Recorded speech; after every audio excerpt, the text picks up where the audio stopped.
This is your ultimate stop for everything sports. The Golden State Media Concepts Sports Podcast. Should I say more? From the NFL, MLB, the NBA to MMA, it's all in here. The Golden State Media Concepts Sports Podcast. Listen now.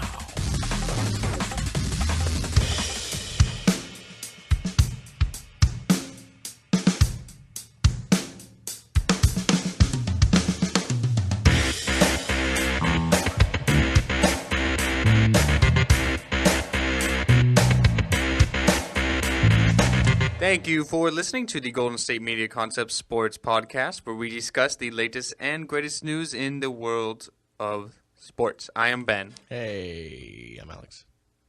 How are you? I'm good. How are you doing? Doing not too bad myself. I don't know. It sounds like you're doing pretty bad. Why you say that? Lack of Pokeballs. Well, yeah, I can't disagree with you there. Stupid game. It's not stupid. I don't know. It's a worldwide phenomenon. I honestly, yeah. I saw this like article yesterday how Pokemon stock has risen like dramatically in the last few days, and I'm thinking to myself, why didn't I think that would happen and like invest in it a week ago before this game? Because it came out in, I think it was Australia and New Zealand a day before it came out here in the States. Mm-hmm. So I was like, why didn't I think of that and make like a quick buck? Quick few bucks. Like, why didn't I think of that? I don't know how it probably. I mean, it's not like Pokemon is It's not like you could have got in the ground floor, you know. No, but you could have bought like a few shares Pokemon, at least, I'm and sure then you could have made a cheap. lot of money off of them. Like, why didn't I think of that? And because like with apps like this, I feel like this will probably die out soon. Honestly, if it was me playing it, I would, if like say I enjoyed it, right? I would enjoy it for a day maybe, and then just exactly. I wouldn't want to do it anymore. Exactly. So that's why I say like give it a week or two, and I feel like this is gonna level out. I'd say a couple months. I feel like it'll level out, you know. So it's like, why didn't I think of this? Because it's not gonna get any higher than it is right now. Like this is all over the news. I know. Like I told you, I was coming home last night from the movies, and where we live, there's this one road that's one lane on each side, separated by like a center divider, and going opposite ways. And there doesn't really have a shoulder or anything. It's just kind of doesn't really have a sidewalk. It goes right up next to a field. And these people pulled their car off to the side of the road, which isn't much of the side of the road to get from the get go, and were out of their car with their phones in their hand. No accident. I knew there was no accident. So what I can only assume they were doing was playing Pokemon Go. They had to go catch that whatever it was out there in the field, or the road. Or you don't want to walk in that field. No, of course not. It's high, like that real. You know the fields where we live. Maybe there's like an Ekans over there or something. You never know.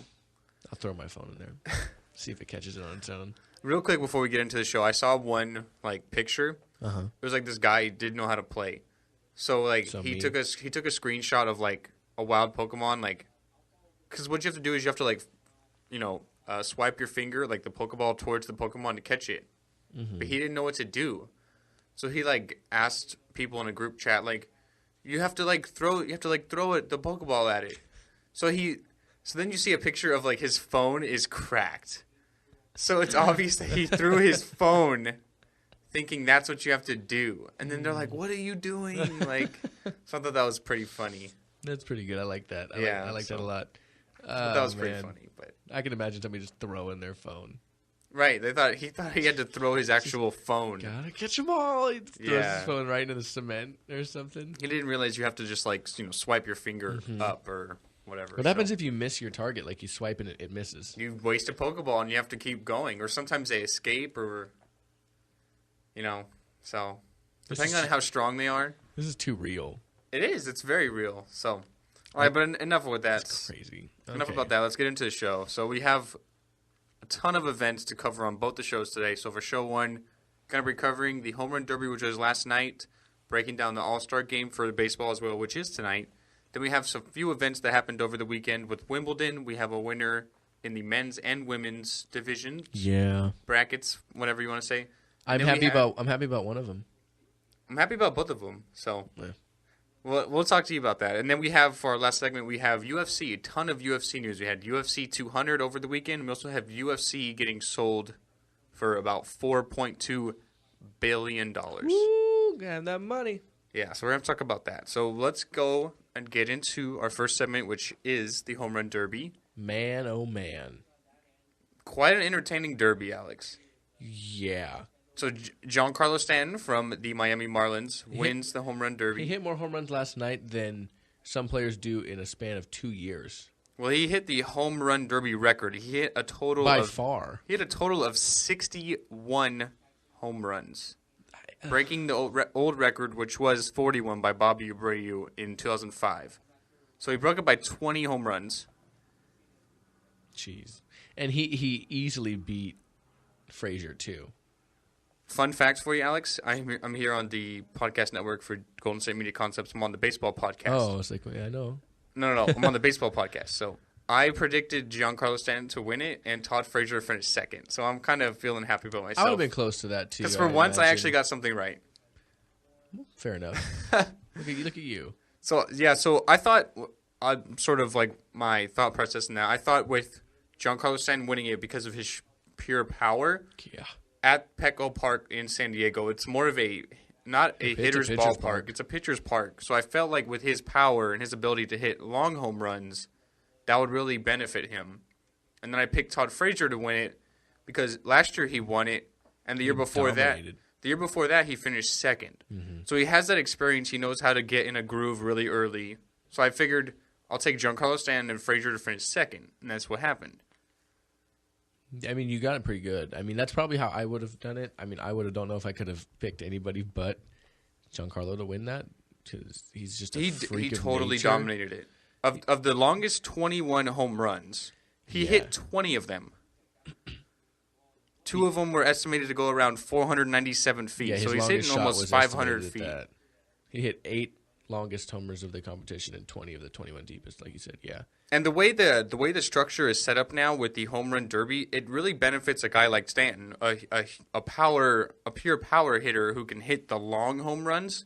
Because the way it works is like if you hit a home run, I think it's greater than 440 feet. Yeah. Then you get an extra 30 seconds on your.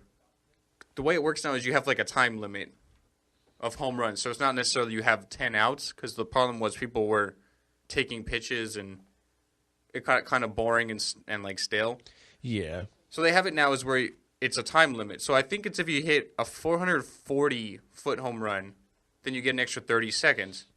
Because Stan can hit these ones out of the park, literally. He did. He's just increasing his time limit every time because he's hitting long home runs, so he can just rack up the time. And he hit a home run on 51.7% of his swings. Jeez. Totally dominant. And he said he was only kind of sticking at about 80 to 90%.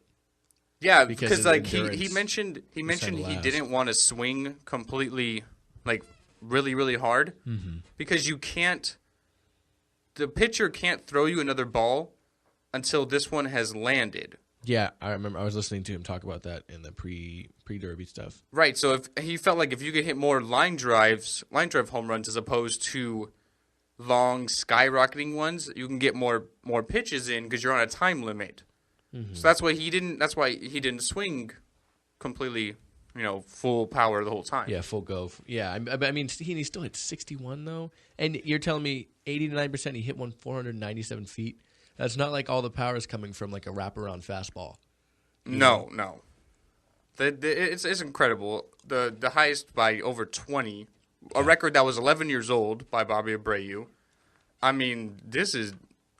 He put multiple ones off of the metal supply company building, the one in left field. Yeah, he put on an absolute show, and I feel like definitely a good story for baseball because this is something baseball needs. Baseball's really, when you look at the demographic of baseball fans, a lot of it is a lot older people. And then me. They can't really.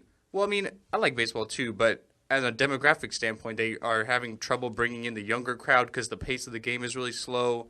The style of play is really slow. You don't have as many big names. You don't really have the big highlights. In a baseball game, the highlights you really have like a diving catch or a robbing home run. You don't really have that, unbelievable slam dunk or breaking like 6 you don't tackles. Have the same you don't kind have of that kind of excitement. play. So it's harder for baseball to get that younger crowd in. I feel like Giancarlo Stanton putting on a show in the home run derby, along with Todd Frazier, really. Yeah, it's Frazier. It can Frazier really would have won it. I increase- feel like if it wasn't Giancarlo against him. Yeah, I mean he put on a good show as well. He hit, I believe, 40 home runs. Yes. So he did quite well as well. I mean, yeah, he would have broken almost broken the other single season or single derby record if it wasn't for the fact that Giancarlo hit 61. Yeah, so I mean, so credit to both the guys, but Giancarlo Stanton is really the star of the night. The other crazy thing is too What's that? 41 obviously was the record prior, right? He had that in 2 rounds almost. Right, he had that going into the final round. Yeah, like, are you kidding me right now? Because he hit 24 in the first round, then he hit 16 in the second round. Mm-hmm. So he had that going into the final round. Mm-hmm. And the cool thing too, well, not the cool thing, but the fun thing to look at too is that Metal Supply Company building. In games, I don't think anybody's ever hit one onto the roof of it. I'm pretty sure he put some on the roof yesterday. Well, hitting him almost 500 feet, I would imagine so. Well, it's dead straight to left field. You can see it from like home plate. It's just a plain looking building, and it has the Metal Supply Company logo across the top of it. But I mean, and the impressive thing too is he hit them all over the field too. Yeah, if you can pull him, if you can hit him opposite field, dead center, it's always impressive when you can sort of place your hits around the field as opposed to one side of the field the whole time. Oh yeah. So I mean, Giancarlo Stanton's not having a great year batting. He's only hitting .233, but he does have 20 home runs. He has 50 RBIs going into the break, and at one point last week, he had 4 home runs and 4 consecutive at bats. Yes, he did. So he definitely went back to back. Not in terms of at bats, back to back twice. It was impressive. I definitely think that Giancarlo Stanton is by far when you look at pure power. Yeah, he hit a home run out in 3 seconds the other day. The best pure power hitter in the game. Yeah, and it's weird too because I would say power hitters, he's obviously the best, and then you have like the hybrid power hitters like Bryce Harper, who hits the ball hard. You can hit for contact. Yeah, it's like he hits under the ball. It's like he's uppercutting all the time. But man, it was impressive to say the least. I wish I would have seen more of it. I didn't get to see all of it. Man. And he is in good terms. He is in Miami. He does have Barry Bonds as a hitting coach. Yeah. Whether you want to look at Bonds' steroid issues or not, he still is a legend of the game, a great hitter. Knows what it takes to hit, knows how to look at pitches. So he's got a great mentor there in Barry Bonds. He does. Something cool, too. Well, not cool, but something funny is they were talking about the Marlins were doing something fun for the Derby. Earlier that day, the Marlins sent out an email that says, when Giancarlo homers, you score. The offer said each time that Giancarlo launches a home run out of Petco Park, we'll knock a percentage point off of future Marlins tickets.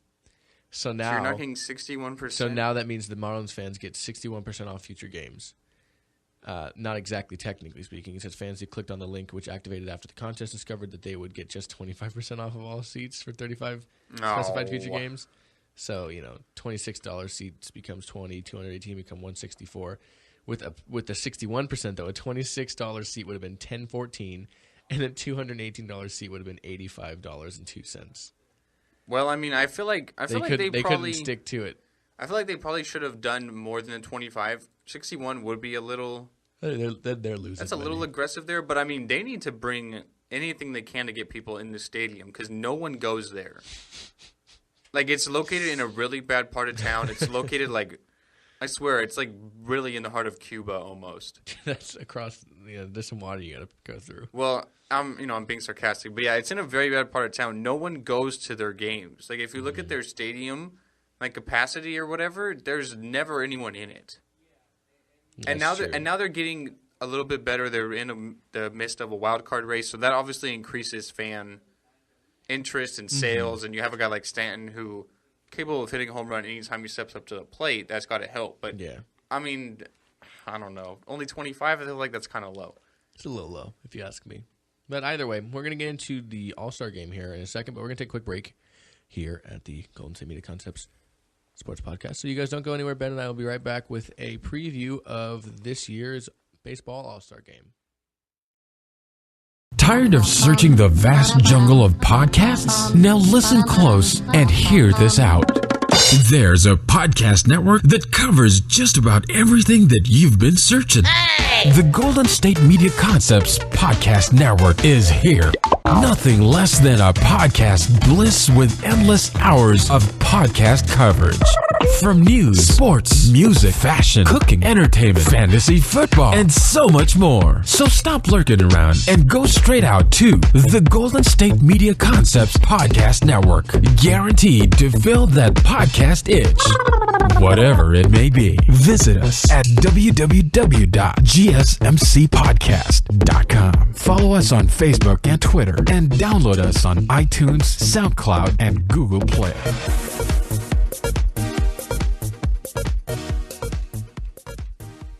Gotta have those 6-shooters ready at all times. I always have them ready, man. I know. I clean them before the show. I clean them before the show every time. Whew. Gotta have them ready.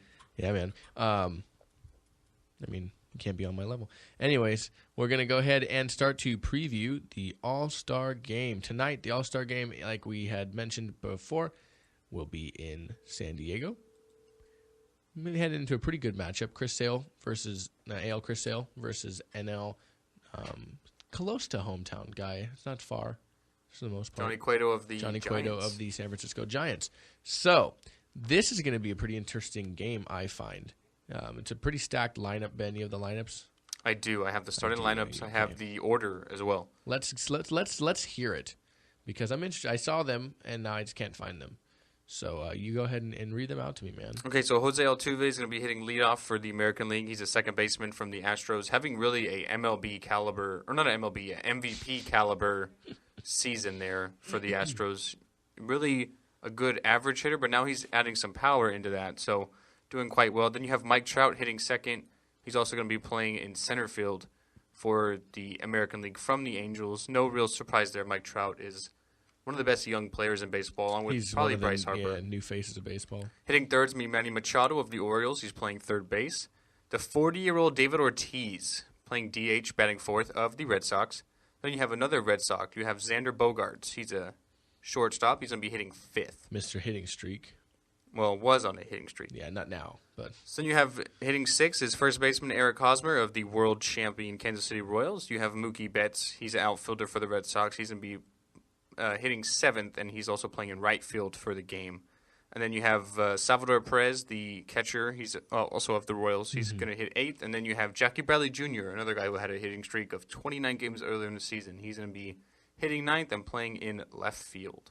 All right, I can dig it. And then we have Chris Sale of the White Sox pitching, as you mentioned, starting pitching. Yes. All right, and what do we have for the NL?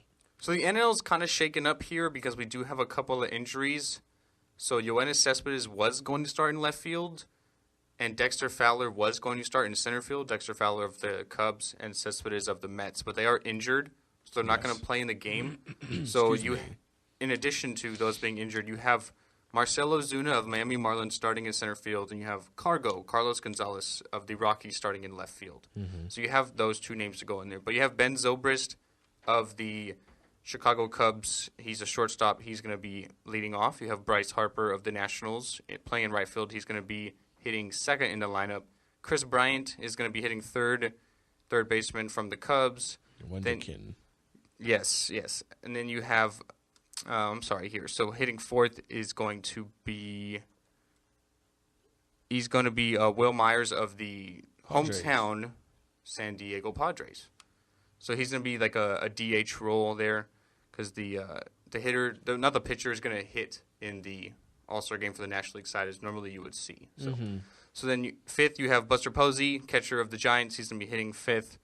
Number 6, you have Anthony Rizzo. He's a first baseman from the Cubs. The Cubs have the whole entire infield. Yeah, pretty good, excluding well, it's a fan vote. So I mean, excluding the catcher of the starters. Yeah, so hitting 7th is Marcelo Zuna of the Miami Marlins, as we mentioned. Carlos Gonzalez is going to hit 8th, and then you have hitting 9th is Addison Russell of shortstop of the Cubs. Okay, wow, some stacked lineups right there. I'll tell you what. Yeah, I feel like the American League lineup is better, but the NL pitching in this game is better. The NL pitching this year has just been lights out. Yeah, the NL pitching has been lights out, but I feel like there's maybe a little concerns as far as the game goes. Because Noah Syndergaard's not going to play. He got injured in his last start for the Mets. Madison Bumgarner only has 1 day's rest because he pitched Sunday night. You're not allowed to play. Yeah, so he's not going to play. So you have two dominant starting pitchers for the NL side that's not going to play in the game. Mm-hmm. So I feel like that could be an issue because when it comes down to pitching, the NL is by far, hands down, better than the American League, but they're not going to have two of their best pitchers playing in the game. Yeah, and also, though, you look at all-star games, and it's different in the sense of, like, you see guys show up, like, okay, I would say 3 years ago maybe, and Verlander showed up, and we got smoked. It's a different kind of pitching ideal when you pitch in all-star games. So I don't personally think of it as something as important, in that sense, I suppose. But I mean, you're right. If this was like a regular team, yeah, the National League squad has clearly the upper hand when it comes to pitching. I would say, yeah, offensively, you have a team like Altuve, Trout, Machado, Ortiz, Xander Bogaerts, Hosmer, Mookie Betts, Perez, and Bradley Jr. Those are players who have been the best or second best, if not some of the best in the league at their respective positions all year. I mean, the national team looks pretty good, but I mean, they can't not look good. But that American team just looks stacked. When I look at the American League, I look at Altuve. A lot of young players. Look at Altuve, Bogaerts, Machado, and Trout. Really stick out to me as guys who I could see definitely having 2-3 hits in a game if they play long enough. A lot of times they'll play a couple innings and they sub people out to try and get everyone into the game. Mm-hmm. And with the way baseball does it, I don't really agree with because you have to have one person from every team on the All-Star team. And you can get away with it because the rosters are so long and you have people getting injured and people like Bumgarner who are just coming off a start so they don't play. So you have that gap there where everyone can get involved. But I'm not really a fan of that. I mean, how are you going to say that a team who might be in last place really has an all-star? I suppose so. Makes sense for you to say that, yeah. I don't know. It's just my thoughts, but that's fair enough. I do have a question before we move on. Who do you see bringing home the MVP? Let's put it this way: who do you see winning, and who do you see as maybe the MVP for this game? I mean, MVP is really a toss-up. It's definitely going to go to a hitter because the pitchers really only pitch an inning, maybe 2 at the most. Yeah. So you're going to have whichever league wins, the hitter who does the best. I don't know. I'm going to say I think it'll probably be a starter. I do like the National League because of their pitching. I said that last week on the baseball podcast here, but I feel like they're not going to have Bumgarner and Syndergaard. So that is definitely a concern to me. The AL hitting is by far way better. So I'm going to switch my prediction there. I'm going to say the AL is going to win now because those guys aren't playing and the injuries to Fowler and Cespedes in the outfield for the NL. So I'm going to give the American League the win. MVP, I don't know. I'm going to say Altuve because I think he's the best hitter. So I could see him getting 2-3 hits in the game. With the way this year's been going, I want to say the American League wins and David Ortiz is the MVP. That'd be a nice little send-off for Big Papi. The American League has won the last 3 All-Star games, and there's obviously a lot that goes in here. The winner of the All-Star game in baseball hosts the World Series. They have the home field for the World Series, whichever side league wins. So there's obviously a lot that goes in here, a lot of importance. I like that they do that, yeah. I like that too. The only other sports they could really do something in is baseball and hockey because with the NFL you have the Pro Bowl after the season, so there's not much you can really do there. And their championship games are it's a neutral. Yeah. So I do like that because it gives you an added reason to actually play and not really take some time off. Mm-hmm. And for the teams that are involved in the races, it means a lot.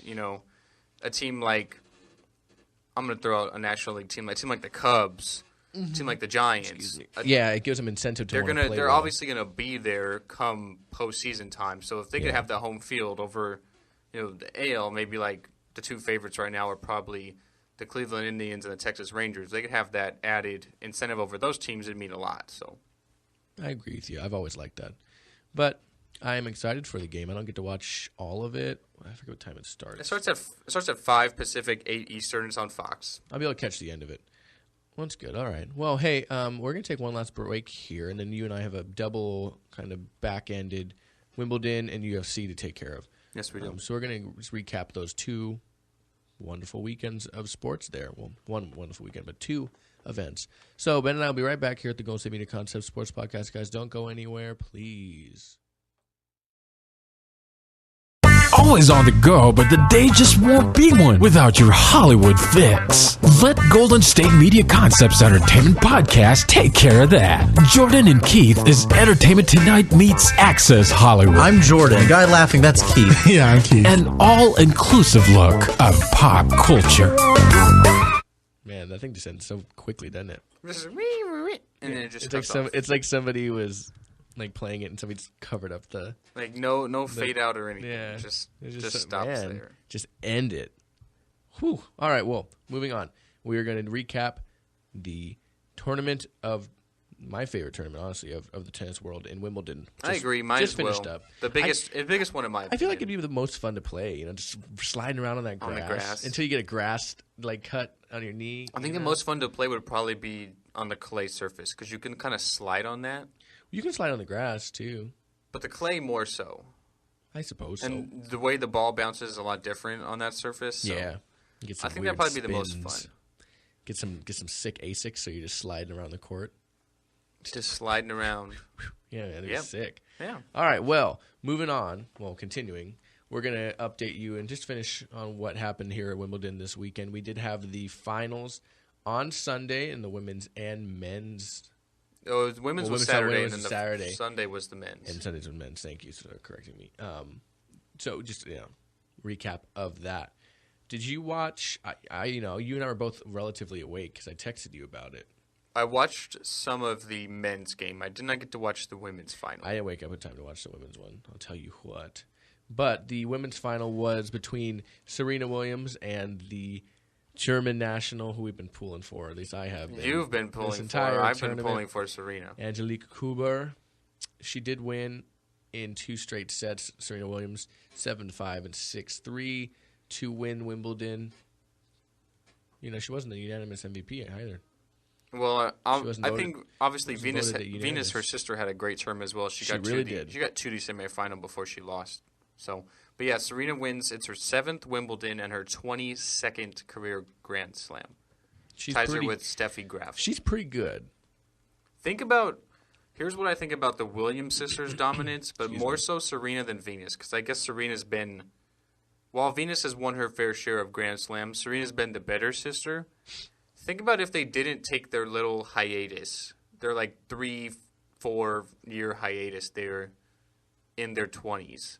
Think about if they didn't take the hiatus, how much more they could have won. 4 or 5 at least. Serena could probably be up there with the most ever. Yeah, I could dig on that. But now she's just tied for second now with Steffi Graf at 22. I feel like she could have been. You said 4 or 5. I think definitely at least 4 or 5 more if they didn't take that hiatus. What I find most incredible is that she can really come back. When you look at a time of in tennis where your early to mid 30s is kind of like your prime. Not necessarily your prime, but you're coming down from your prime. That she could still dominate so easily.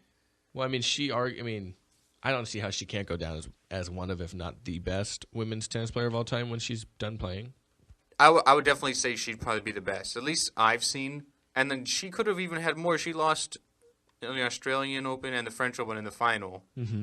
So she could have added 2 more just recently. But she is at 22, 7 Wimbledons. Just the accolades just go on and on for Serena Williams. Yeah, she's pretty good. Another guy. She's okay. She's pretty good. And another guy, another tennis player who is actually building quite a resume is one of my he might be my favorite currently. And you and I talked about this last show. Is Andy Murray. He played against Milos Raonic, I think is how they say Milos Raonic. I'm sorry. Milos Raonic. Yeah, I knew that. Milos. He had quite the upset over Federer.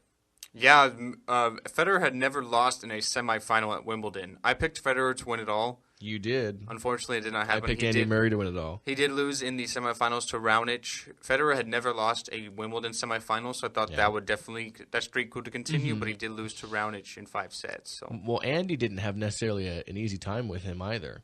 They had quite a match. He did win, technically speaking, in 3 straight sets, but he had some work to do there through the second for sure. Yeah, he had to go to a tiebreaker in the second and third set against Raonic. So yeah, Milos played great.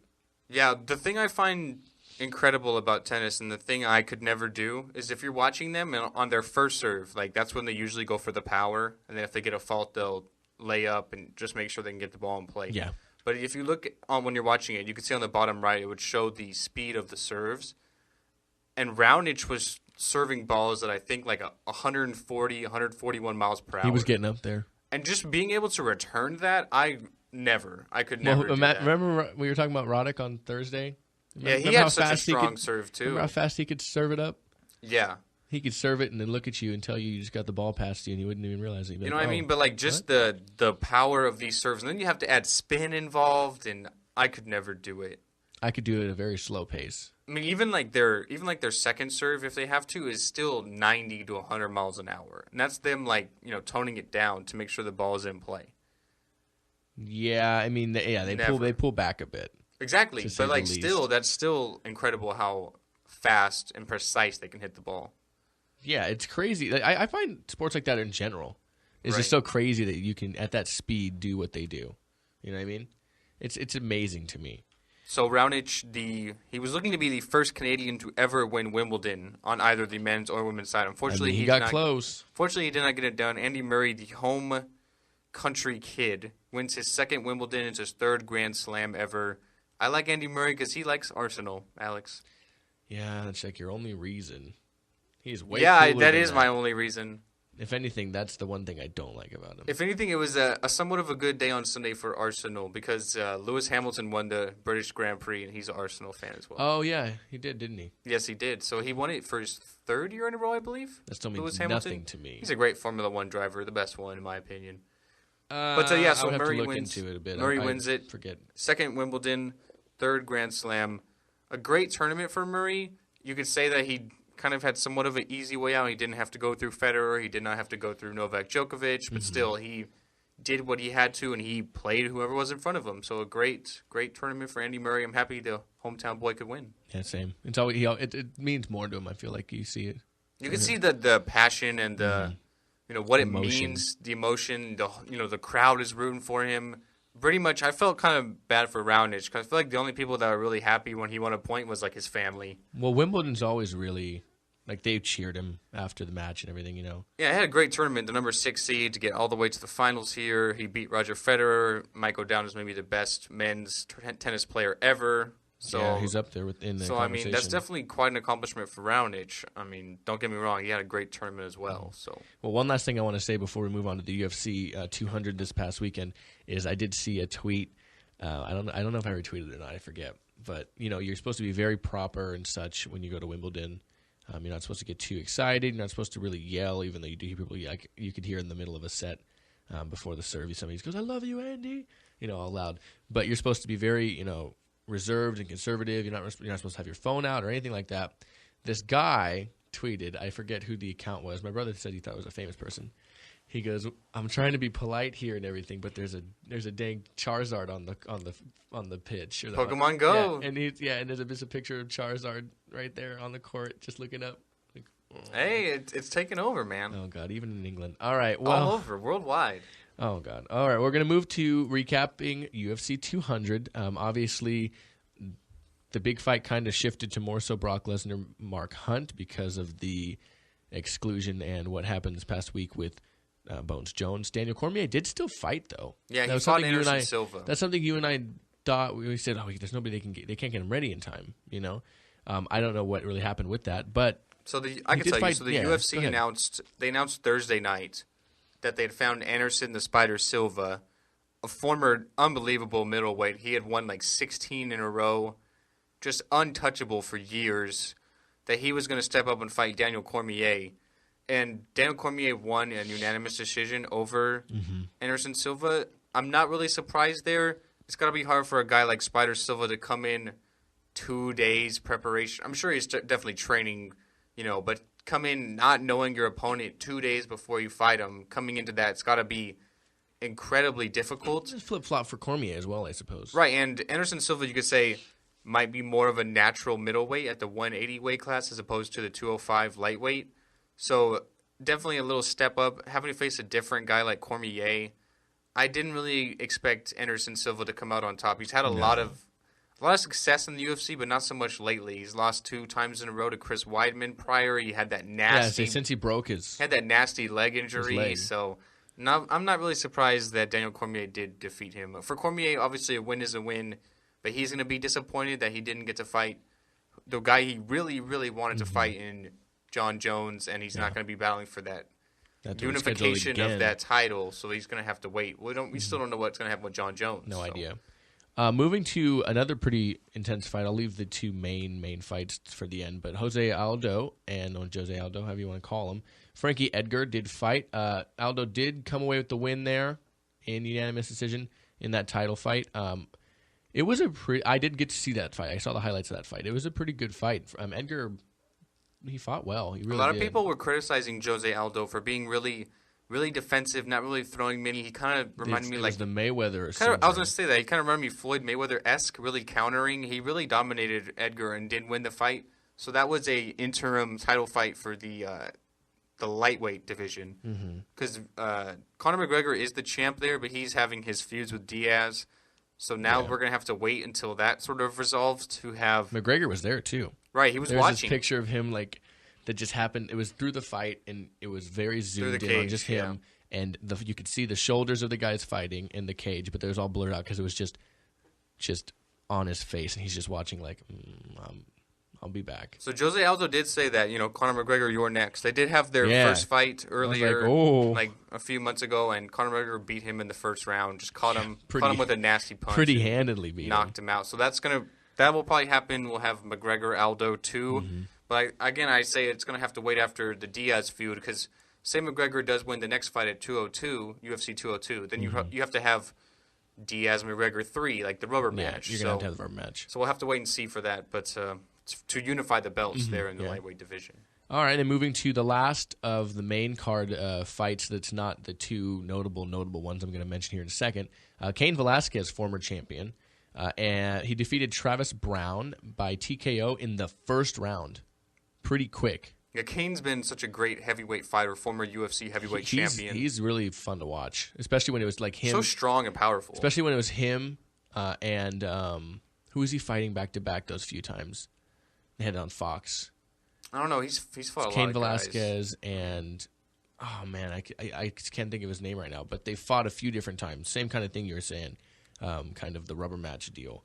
And he's always looked impressive to me, but he looked extra impressive. I feel like this time around, he was obviously it was a quick fight. You know what I mean? As at 4:57 of round 1, he won in TKO on strikes. So. Very impressive win for Cain. I mean, it looks like he's building a resume to get another title shot. Yeah, he's definitely working his way up the ranks there. I don't see why he can't. All right, moving to the second, probably biggest fight on this match after Bones Jones had departed would be the women's title fight, and Amanda Nunes, she defeated reigning champion Miesha Tate. This was actually the main event of UFC 200 since Cormier Jones. Yeah, I'm only flipping them because the Brock I got so hyped. Yeah. But this was, in my opinion, this is a better fight. Nunes did defeat Miesha Tate via rear naked choke. They're in the first round. In the first round, she you can say she won that belt, but she took that belt from her. Yeah, she also becomes the first Brazilian woman to hold a belt there. She won it in the bantamweight division. And she's also the first openly gay champion, sports first openly gay champion. So that's definitely an accomplishment for Nunes. I'm happy for her. Yeah, I mean, like I said, she came in there and just dominated that. It was impressive to see. It really was. We have that bantamweight division. So many great names there. We have Ronda Rousey, Holly Holm, Miesha Tate. Now we have Amanda Nunes. It's really getting competitive there on the women's side, which is a newer addition to the UFC. Yeah. The women's fighting, and it's really some people might look at it as that's kind of bad, but I like it. I think the women fighting is almost as good as the men, so it's really competitive. I mean, I know really I good. wouldn't. They'd all beat me. So. Oh, well, yeah, obviously. They would crush me too. I wouldn't even want to get in that position. No, thank you. Not at all. So I don't need to be embarrassed today. So then Brock Lesnar does defeat Mark Hunt by unanimous decision. I was kind of surprised at this. Brock Lesnar not being back in the octagon for 5 years now to step in and beat a guy like Mark Hunt who could literally punch through a brick wall, I think. I was surprised that Brock Lesnar really dominated him and was able to take him down as much as he did and really beat him out like he did. And like we said, unanimous decision too. Like he pretty much handled his business and he won, a good fight.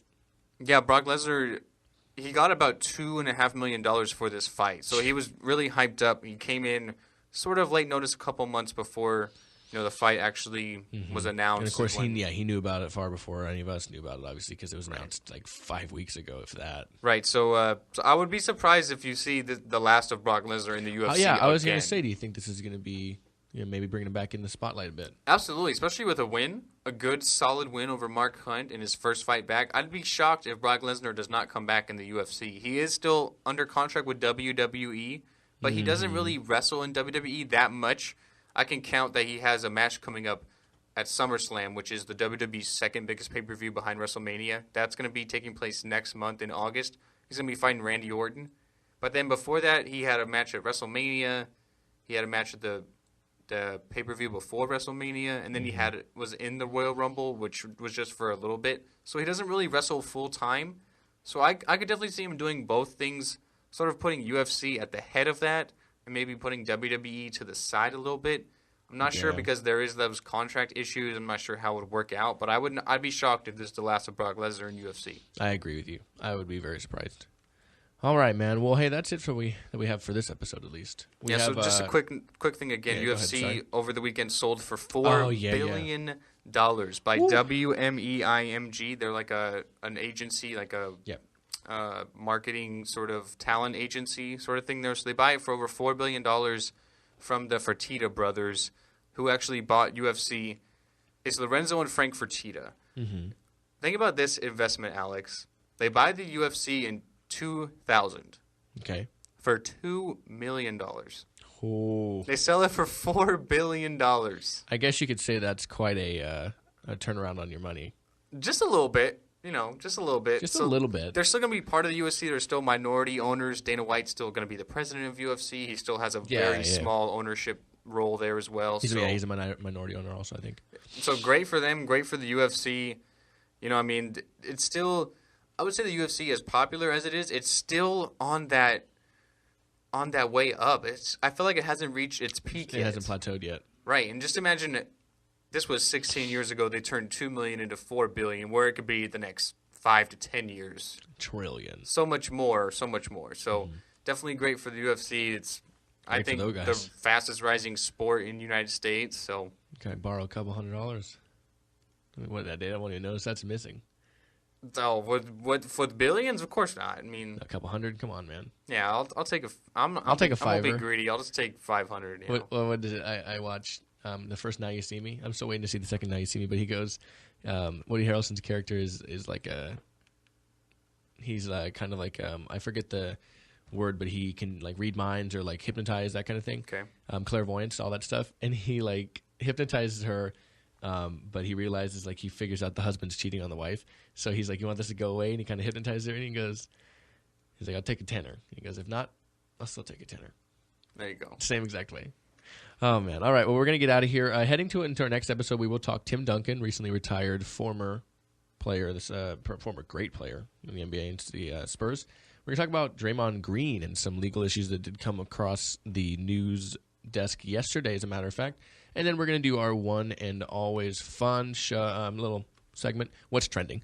So, Ben and I, thank you guys for listening. As always, we are available to listen to and download on iTunes, SoundCloud, SoundCloud, Google Play, Stitcher, that one. I don't think we're on Spotify, to be honest. I doubt it. You can get on there. I haven't tried. You guys can find us on our website at gsmcpodcast.com, as well as on Twitter and YouTube at gsmc_sports. Don't forget to use the hashtag GSMC Podcast Network, and we'll always see those things. Go ahead and you can feel free to tweet us, leave us comments on YouTube as well, where we have videos for each show. You can go on iTunes and review and leave comments at your leisure if you like to do that kind of thing. People like Yelp. If you like Yelp, leave some iTunes comments, whatever. So, thank you guys for listening as always. I am Alex. And I am Ben. And hey guys, go out, get some fresh air, play some Pokemon Catch Go. some Pokemon. Yeah. I know Alex won't be, but I will. No, got to catch them all, huh, Ben? If I get some more Pokeballs, then I will, but I don't have any right now, so. Good. I'm All out right, of luck. guys. We'll see you next episode. Bye.